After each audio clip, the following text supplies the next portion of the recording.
What would happen if you built a refuge for a persecuted people in a place where another people already lived? In the next few minutes, you'll learn why this moral quandary is at the root of the struggle between Israelis and Palestinians.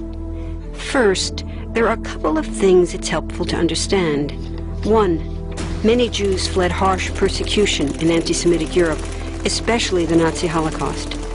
Zionists encouraged massive immigration to historic Palestine, at that time a British colony, where Jews had an age-old connection and where small Jewish communities had long existed among larger groups of indigenous peoples.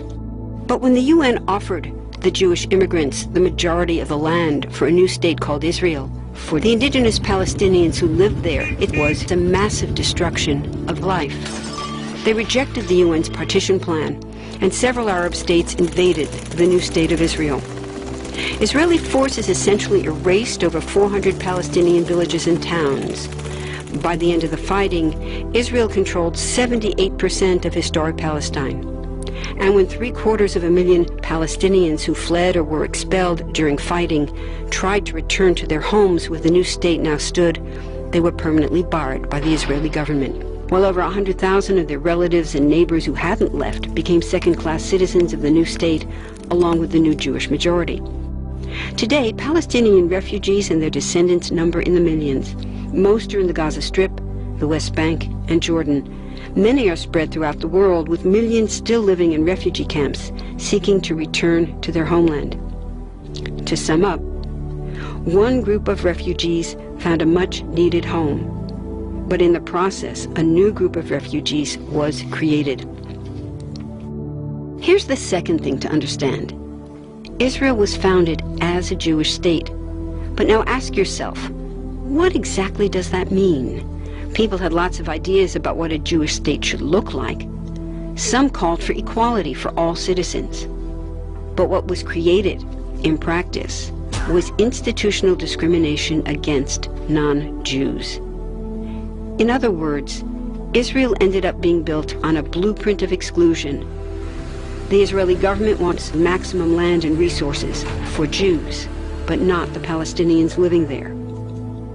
That's why, inside Israel, Jews get special privileges, including rights to land and housing, that are denied to the Palestinian citizens, who make up 20% of Israel's population. That's also part of why Israel has never defined its borders.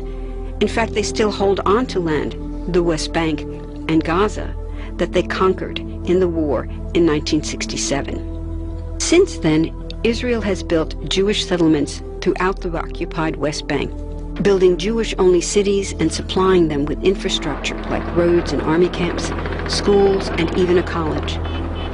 Military occupations are meant to be temporary, but after 40-plus years, this one looks permanent and entirely unjust. In the West Bank, Israeli Jewish settlers and Palestinians live on the same land, but must live under two completely separate and unequal systems of Israeli law. The Jewish settlers dominate the natural resources, including water and agricultural land, and they're backed by the Israeli army.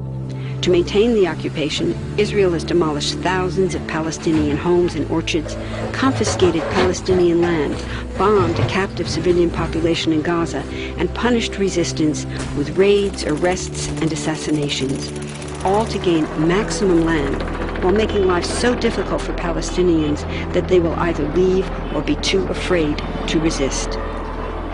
Palestinians have fought back. For decades, they tried to achieve national liberation through armed struggle. Some groups still do. But the majority now support popular protest instead. The deeply harmful pattern of control, repression, and violence profoundly harms Palestinians living under occupation and Israelis living as occupiers. This must be broken to reach a peaceful and secure future for both peoples. Now that you understand the problem, what about the solution? What about peace talks? So far, over 2 decades of U.S.-backed peace talks have actually made things worse by helping Israel continue the occupation. It's been years of talking while Israel massively expanded the Jewish settlements and literally redrew the map. Peace talks are good if they're real, but not when they're theater to cover a land grab. So now what? The current world superpower, the United States, has been a terrible friend, enabling Israel's destructive and self-destructive expansion onto Palestinian land by funding the Israeli military, the biggest recipient of U.S. foreign aid in the world. But there's another superpower that can make the difference: you. There's a movement with hundreds of thousands of people just like you across the world, including Palestinians and Israelis, protesting, educating, divesting, and boycotting, all to bring nonviolent international pressure on Israel to stop violating human rights of Palestinians.